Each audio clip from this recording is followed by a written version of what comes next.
Buying property off the plan. Sometimes it's the perfect storm, the perfect time, the worst time. We're going to talk about the secrets of buying off the plan. Stay tuned.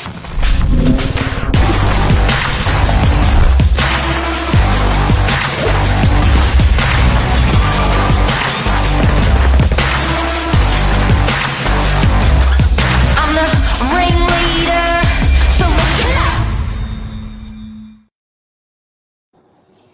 You've bought off the plan. I've bought off the plan.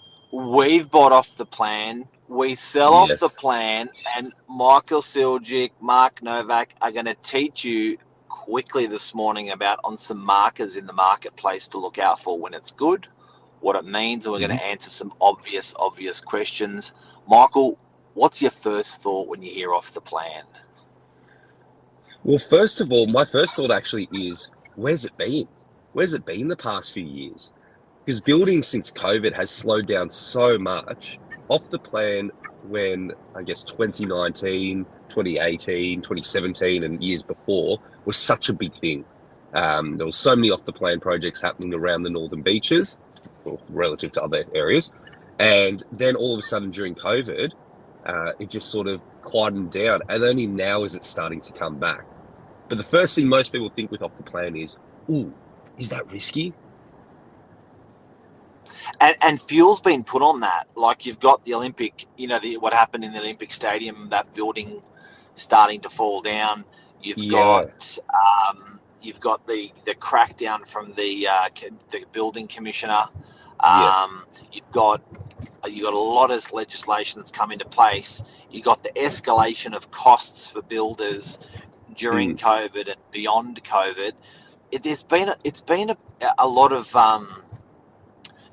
clouds that have just made it hard to develop and just made it hard to build in that off the plan marketplace.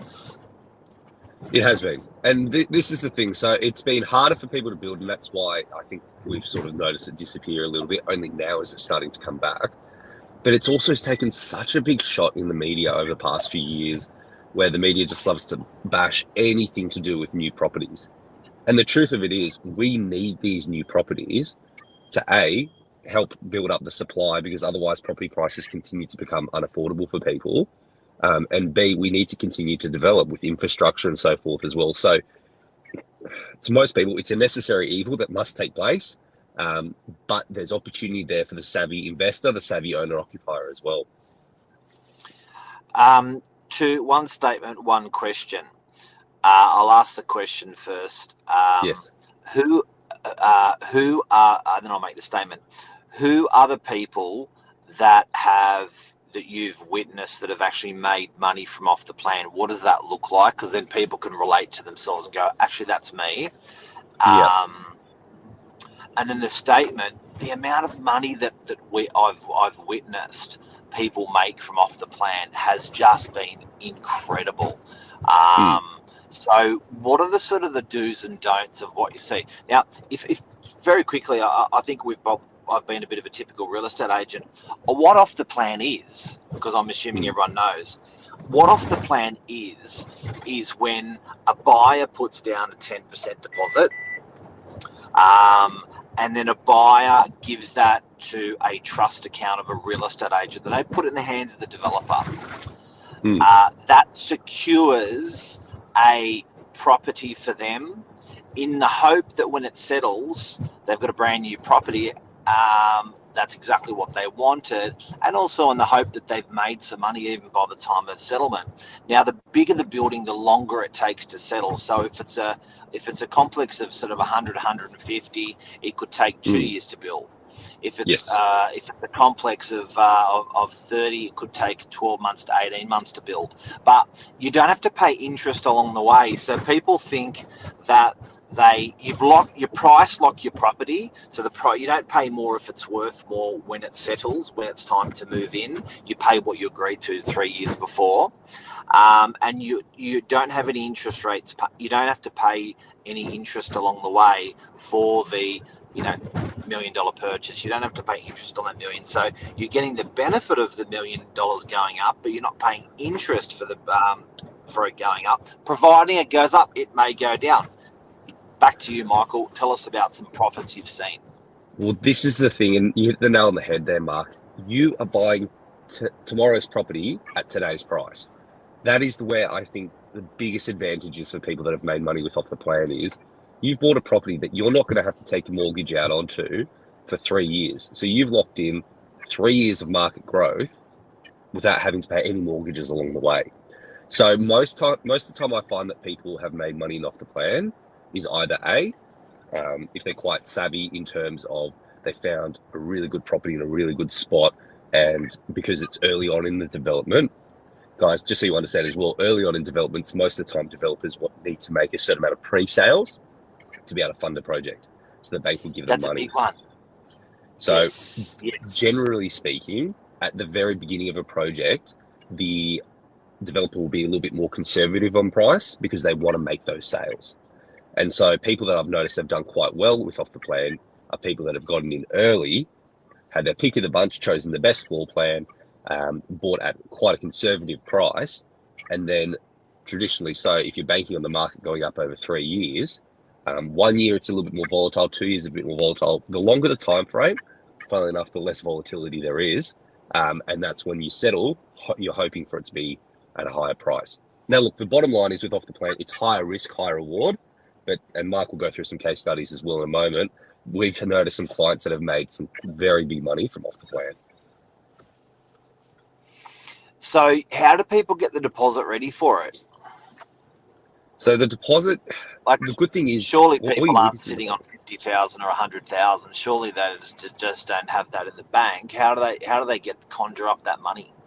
Well, the nice thing about it is, and this is another thing that most people think is like, oh, I'm not ready to buy just yet. I haven't got my finance. To actually be able to buy Off the Plan, you just need to be able to put down the deposit. The finance you get today, of course, you want to make sure that you can afford it, but the finance you get today is going to lapse by the time it settles anyway. So you've got to actually reapply for your finance in 1, 2, 3 years' time, whenever it is, at the time. So really, all you need to be able to do today is get access to that money. And so that can either A, like you said, Mark, come in the form of cash if someone's sitting on that money they've saved up, or B, if you already own a property, trying to pull that equity out of a property that you already own. Will people lose their 10% deposit? Will they lose it? If the developer doesn't build the property? So this is where you want you to have a good solicitor on your side as well to review the contract. A good solicitor will make sure that in the contract there's clauses in there. If the developer is not able to, the money's normally held in trust, and that 10% will be returned to the individual. To give you an idea, personal experience, I bought one particular Off the Plan project many years ago, and exactly that happened. The developer did not finish the project, and I did get my 10% deposit back. That must have been sad for you. Yeah, you still wanted it to finish, but I was still thankful at least I got my money back. Well, that's it. Jaden's got a question.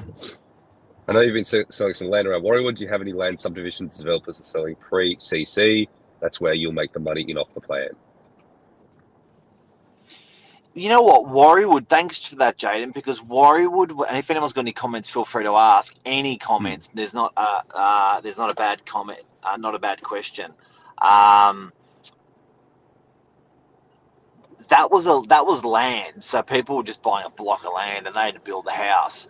I've got to tell you, I had clients buying like everyone was hating on the land because it was 300 meters squared. It was a little fella. We had 30 blocks. Listen to this. They bought the land. Good client of mine. We rent it out right now, the property. Bought the land for $730. They bought so well. Built the house for $400. That house is 2.2 today. That got rented for $1,500 a week. So for 1.1, they got $1,500 a week, and they made a fortune. Now, what year did they buy that? That would have been 2018, I think, around that time. So it's funny because at the time you couldn't give it away. People were bashing it, going, why would you buy that? Why would you do that? And they took the advantage when no one else could see it. Unbelievable. Like, talk about a money maker. Now, Luke has got a question with where that money sits, because it's your money, and it's 80 grand of your hard-earned money. You do not want to put it somewhere where you will lose it. Where does it sit? The 10% deposit. First of all, it doesn't go to the developer. Where does it sit? Yeah, it either sits held in trust there with the solicitor, correct, Luke, or with the real estate agent. Yep, I'd probably say 80% of the time it sits in the agent's trust. Correct. On behalf of both parties. The agent cannot push it to the developer, or without mutual agreement from the solicitors, which is your solicitor. You'll say no, and the agent can't push it back to you without mutual agreement. So if they mutually agree the building's not going to be built, then the lawyers mutually agree the deposit goes back to the purchaser, and off it goes. So yeah, really important. That's one of the critical things. The second most critical thing I think with off the plan is that you're not paying the interest along the way. Yeah, I think that's the biggest benefit with it as well. And if you fundamentally are buying a property in a position that you think is a good position, and also do your due diligence. Do your due diligence on the developer as well. This is the thing you'll do. Sorry, my voice is a little funny. Due diligence. So make sure you do your research, because you want to find out as much information as possible, because that's going to help limit the risk on your end.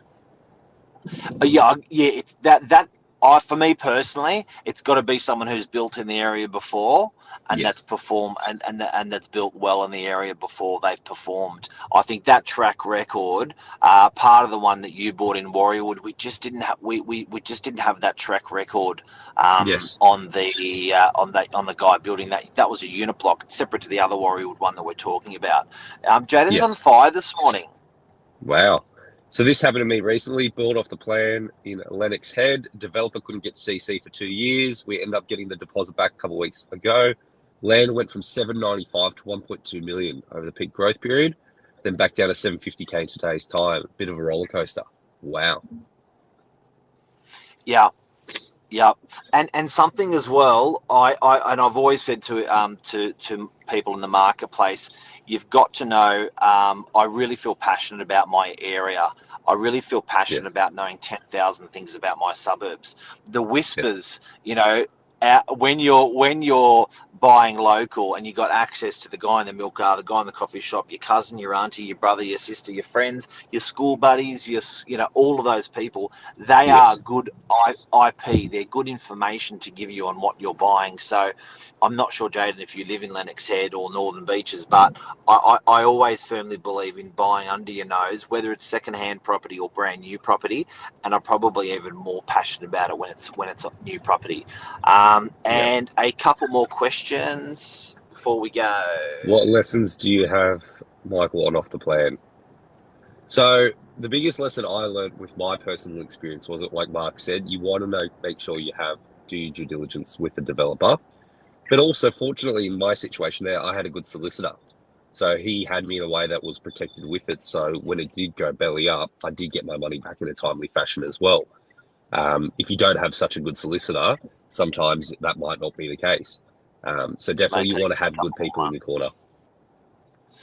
And my one would be, like I said, regional was very in 2021. It definitely was. My one is, if you can't afford to follow through with off the plan, do not do it. Do not put down a deposit and do not sign a contract. So I get people that want to sell it before it settles, and I get people that they just edge too hard on it, and I don't think you want to be selling that to those types of people. So just make sure as a buyer that you've got that capacity to put the deposit down. That one's the easy one. But when it does settle, that you will have an income to support that, and you will have to get a loan, and you do have a deposit to support that. because normally you may need more than a 10% deposit come settlement time.